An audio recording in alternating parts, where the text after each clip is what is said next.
They left the Garden of Secrets behind in the yard and walked a block or so down through town, passing the old railroad tracks.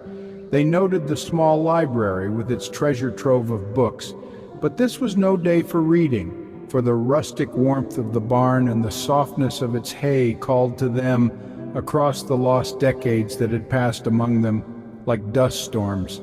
Now peeling gray but once red, the barn was a rotting ghost of another time. Long abandoned and left to the elements, however, it must have been well built, for it still stood square. The faded outline of a Wrigley's gum advertisement recalled an old slogan.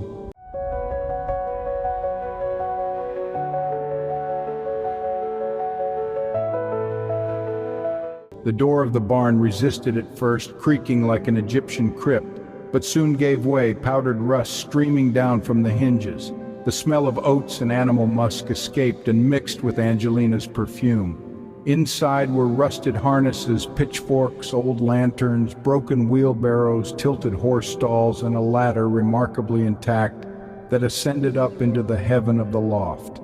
Some pigeons fluttered out of a hole in the roof as Peter and Angelina clambered up the last rungs and swung themselves into the sallow hay, laying a blanket there to soften the stickling ends.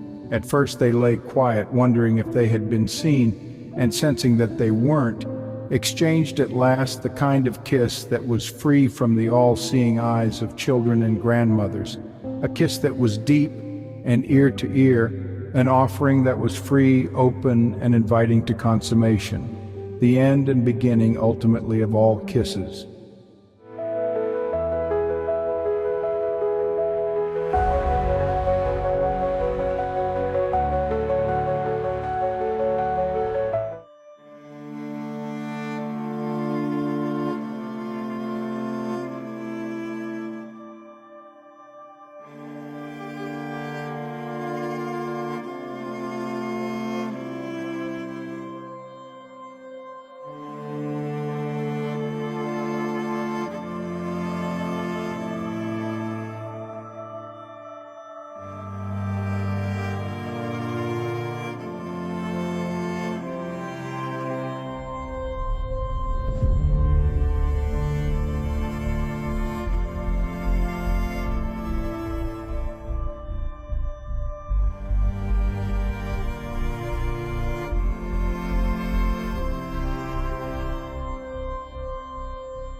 A writhing dance relieved them of their clothes, and their lips wandered forth to parts hitherto unknown, thereby doubling their pleasure, just as the sign on the barn had promised with its faint lettering. Joy was indeed an energy born from all good emotion, a gushing stream swirling in unstoppable motion, a force now over the edge as a waterfall of boundless power and beyond, into a tidal wave from love's endless ocean. Now and then, during these hours of softness and hardness among the valleys and peaks, Peter and Angelina would remark to each other as to how bright the other's face had become, how smooth and shining was the partner's skin, how like teenagers they each felt, how the years had fallen away magically during the endless lovemaking, and that if only they had a camera they could capture their younger selves on film to show later to their elder selves, as proof of love's youth.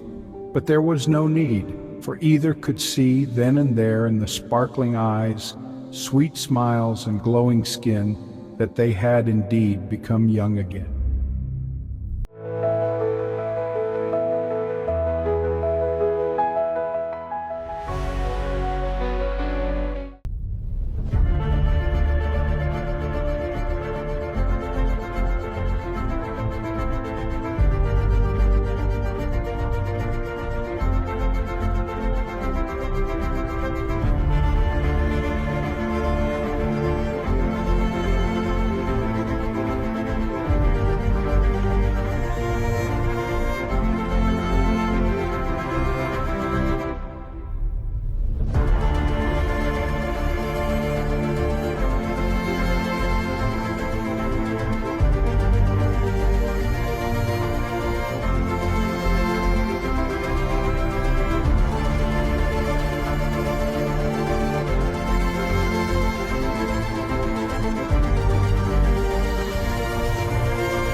They left the garden of secrets behind and passed the old railroad tracks. They noted the small library with its treasure trove of books, but this was no day for me, for the rustic warmth of the barn and the softness of its hay called to them across the lost decades that had passed among them like the storm. Now peeling grey but once red, the barn was a rotting ghost of another time, long abandoned and left to the elements.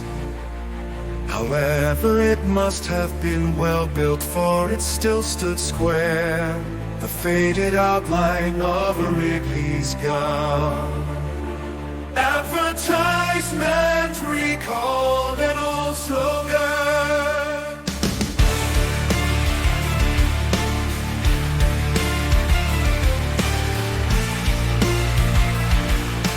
The door of the barn resisted at first, creaking like an Egyptian crypt, but soon gave way. Powdered rust streamed down from the hinges, the smell of oats and animal musk escaped, and mixed with Angelina's perfume.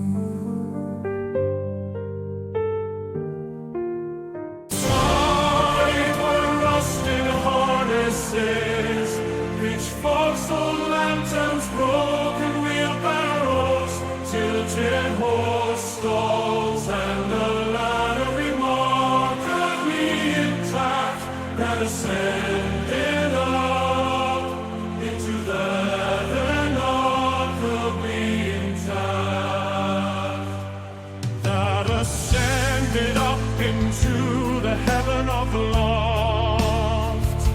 Some pigeons fluttered out of a hole in the roof as Peter and Angelina clambered up the last rungs and swung themselves into the sallow hay, laying a blanket there to soften the sticky linen.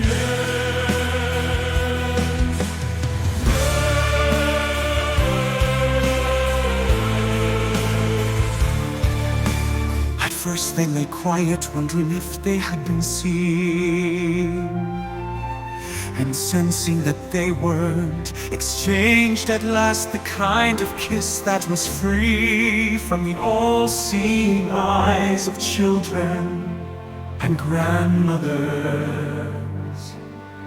A kiss that was deep and ear to ear, an offering that was free, open and inviting consummation, the end and beginning, ultimately, of all kisses.